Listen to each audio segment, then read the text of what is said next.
ఏపీలో ఎన్నికల వేళ రాజకీయం ఉత్కంఠ రేపుతోంది. కూటమి వర్సెస్ వైసీపీ మధ్య హోరాహోరీ పోరు కొనసాగుతోంది. పలు నియోజకవర్గాల్లో గెలుపుపైన రాష్ట్ర వ్యాప్తంగా ఆసక్తి కనిపిస్తోంది.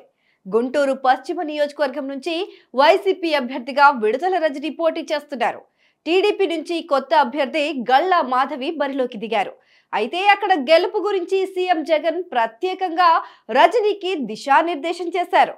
రజనీ ఈ విషయంలో ముఖ్యమంత్రికి స్పష్టమైన హామీ ఇచ్చారు. వైసీపీ ఆవిర్భావం తర్వాత గుంటూరు పశ్చిమంలో ఒక్కసారి కూడా వైసీపీ గెలవలేదు.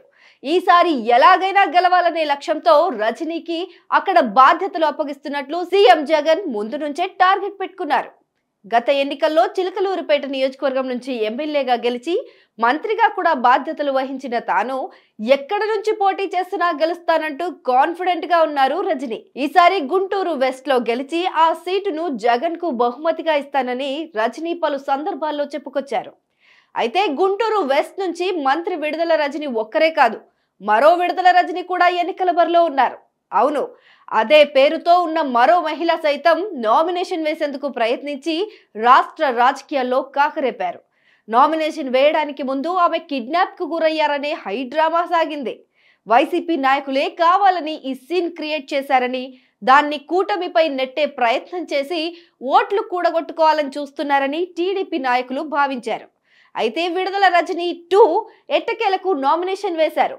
తాను ఇండిపెండెంట్ గా పోటీ చేయాలని అనుకుంటున్నానని, ఇందులో ఎవరి ఒత్తిడి లేదని ఆమె తెలిపారు. ఇక పూర్తిగా అర్బన్ ప్రాంతం కావటంతో తమకు కలిసి వస్తుందని కూటమి నేతలు అంచనా వేస్తున్నారు.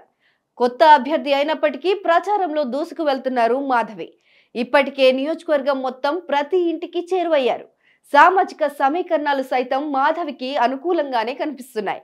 నియోజకవర్గంలో మెజార్టీ ప్రజలకు ప్రభుత్వం నుంచి సంక్షేమం అందకపోవడం, సుదీర్ఘ కాలంగా పెండింగ్లో ఉన్న సమస్యలను ఎండగడుతూ ప్రజలకు చేరువవుతున్నారు మాధవి. దీంతో గుంటూరు పశ్చిమంలో చివరికి విజయం ఎవరిని వరిస్తుందనేది రాజకీయంగా ఆసక్తిని పెంచుతోంది. మట్టి కొరగొచ్చు, మట్టి మనుషులకు సైతం పట్టం కట్టొచ్చు.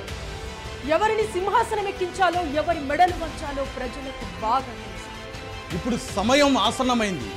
ఈసారి ఎన్నికల్లో ఏ పార్టీ సామర్థ్యం ఎంత, ఏ నియోజకవర్గంలో ఎవరి బలగం ఎంత, ప్రతి నియోజకవర్గంలో ఒక్కో నేత సత్తా ఎంత, గతంలో చేస్తానని చెప్పిందెంత, చేసిందెంత, చెయ్యబోయేదెంత, సూటిగా సుత్తి లేకుండా చెప్పడానికి మేము రెడీ.